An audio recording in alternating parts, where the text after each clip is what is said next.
Last month, we met the Bhubesi Pride as they set off from England on a 6-month coaching expedition that would take them right across Africa.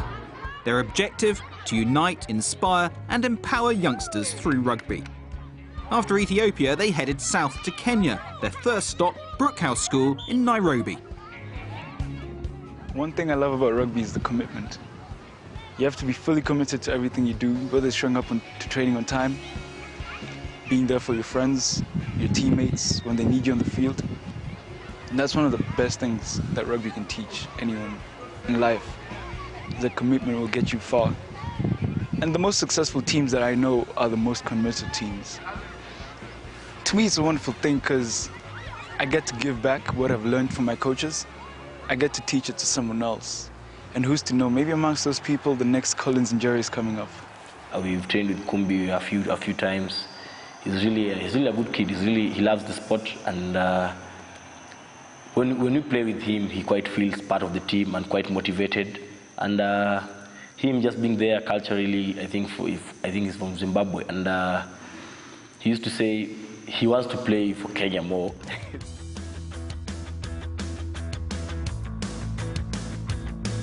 After a successful time in Kenya, the team travelled west to Uganda, where the first stop was the Ginger Nile Rugby Club. 2 members of the Pride, Richie Almond and Ben Merrison, had been invited to join in with a local league game against the Kampala Rhinos.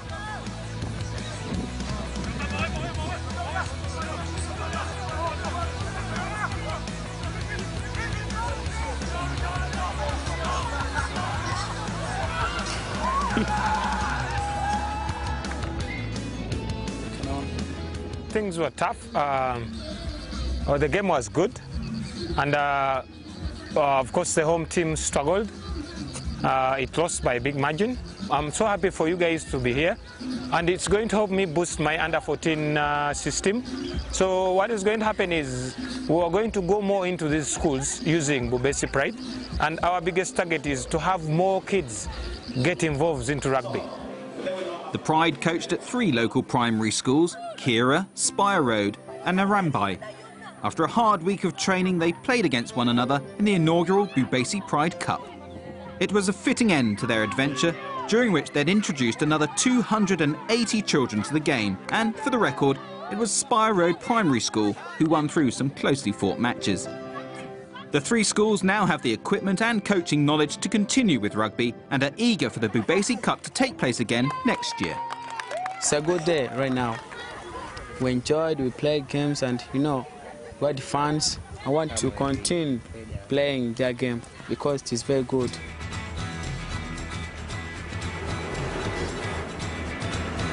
From Uganda, they headed south to Rwanda.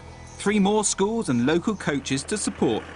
The group are getting used to overcoming obstacles en route, and this latest was no exception. I think one of the biggest challenges we faced here would be the language barrier. Everywhere else we've been, obviously there's been a language barrier, but we've had local staff who can speak English, whereas here it feels very much like English is alien to them. Rugby is a relatively new sport in Rwanda, but it's growing fast and its values are much appreciated. I'm sure that rugby will be very popular in the future, because when you see, we started with 2 schools in Rwanda in 2002, and now we are around 45 schools, just secondary schools, and around 25 primary schools now. From there, it was on to Tanzania, where the team were joined by Tanzanian international Juma Kitlia. You can see how the children were a lot on the pitch. Everybody wants to be involved in the rugby. Unfortunately, it was because of the coaches were not many, so we have to have a limit of number of kids to be trained.